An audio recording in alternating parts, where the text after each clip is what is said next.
Jennifer All, and today's Daily Hope is inspired by the Christmas carol, What Child Is This?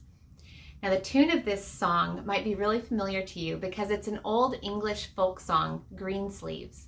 So popular that Shakespeare himself referenced it in 2 of his plays. But the song we know and love today was written by a man named William C. Dix, who wrote it in 1865. Now, at that time, it was not common to write Christmas songs. I know. It's hard to believe because it seems like every recording artist today has a Christmas album. But back in William's day, it was unusual to focus on Christmas because the church didn't celebrate it the way we do now. And honestly, I think it's because William was coming from a different perspective. He had had an encounter with the Lord that absolutely transformed him. When he was 29, he became ill and it nearly took his life. And while he was recovering, he was bedridden, and it just drove him into this deep state of depression. But it was in that dark place that God met with him, and he had this spiritual awakening, this revival in his soul. And I honestly think that God used that dark season to give him a new perspective on everything. It was out of that season that he wrote over 200 hymns. He was so inspired, this song being one of them. And I see this fresh perspective in this song itself because it starts with a question. What child is this? It's a question that I think every parent who's ever brought a child home from the hospital has asked. They have looked at that little baby and said, what child is this?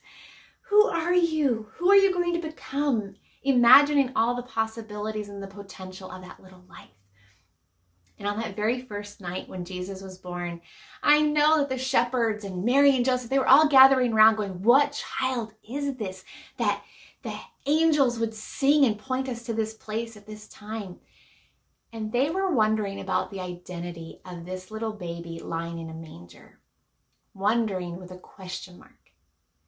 But in this song, William is asking us to view the baby lying in a manger, not from the beginning of Jesus' life with a question mark of who is he, but view this child for who we know he will become. View him from the vantage point of the end of the story, for we know who he is.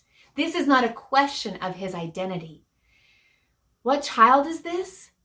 This is Christ the King. He is our King.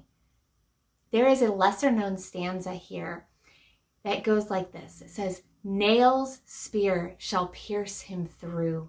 The cross he bore for me, for you.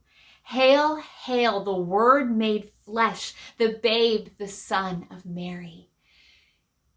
William points us to Jesus on the cross, the King, the Messiah, crowned with a crown of thorns made by Roman soldiers as they threw a purple robe around him and they bowed down and they cried out, hail, hail, King of the Jews, as they mocked him right before they crucified him on the cross.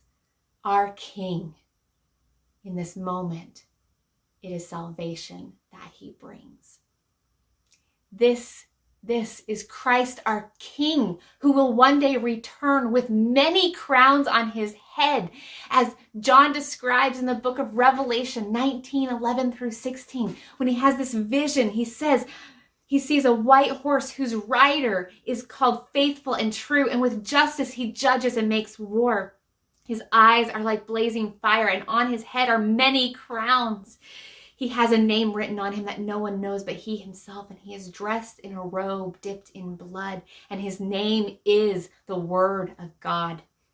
The armies of heaven were following after him, riding on white horses and dressed in fine linen, white and clean, and on his robe and on his thigh he has this name written, King of Kings, Lord of Lords. This is Jesus. This is Christ our King. We know who this child is.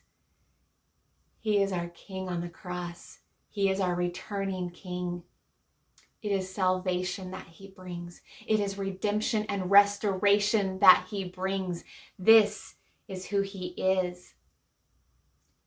What do you see when you gaze upon that baby lying in a manger?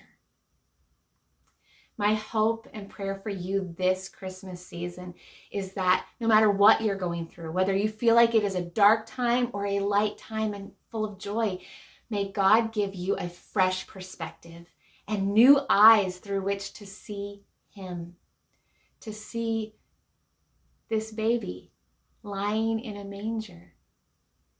That you will realize that this manger is overflowing with the fullness of his royal majesty.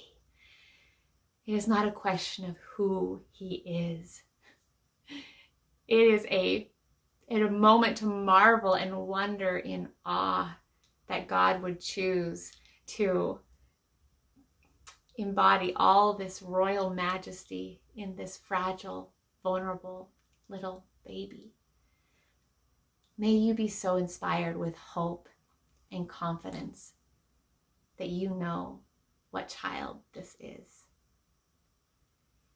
My friends, have a blessed and merry, merry Christmas. I hope I see you soon.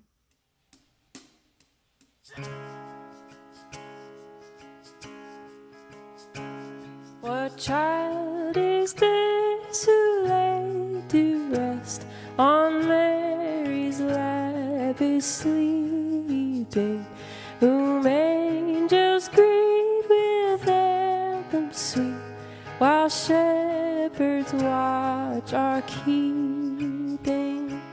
This is Christ the King, whom shepherds guard and angels sing. Haste, haste to bring him, Lord, the